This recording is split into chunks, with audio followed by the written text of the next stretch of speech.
முக்கனிகளில் முதன்மையான ராஜக்கனி மாம்பழம். பிஞ்சு துவர்க்கும், காய் புளிக்கும், பழம் இனிக்கும், இப்படி ஒவ்வொரு வளர்ச்சியிலும் வெவ்வேறு வகையான சுவையை தரக்கூடியது இந்த மாம்பழம். அதிக சாரும் நாரும் கொண்ட பழங்களில் இருந்து பல வகையான ஊறுகாய், பழஜாம் ஆகியவை தயாரிக்கப்படுகிறது. காய், பழம் என அனைத்தும் உடலுக்கு உஷ்ணத்தை ஏற்படுத்துவை. இருப்பினும் உள்ளே இருக்கும் மாங்குட்டை குளிர்ச்சியை தரும். மாங்குட்டையில் கால்சியம் மற்றும் கொழுப்புச்சத்து உள்ளது.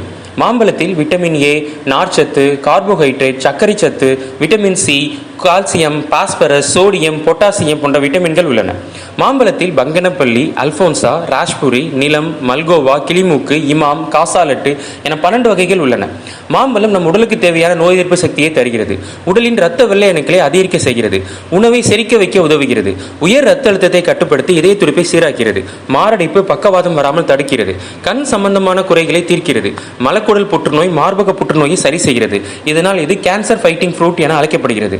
இரத்த சோகை, சர்ம வியாதிகளை குறைக்கிறது.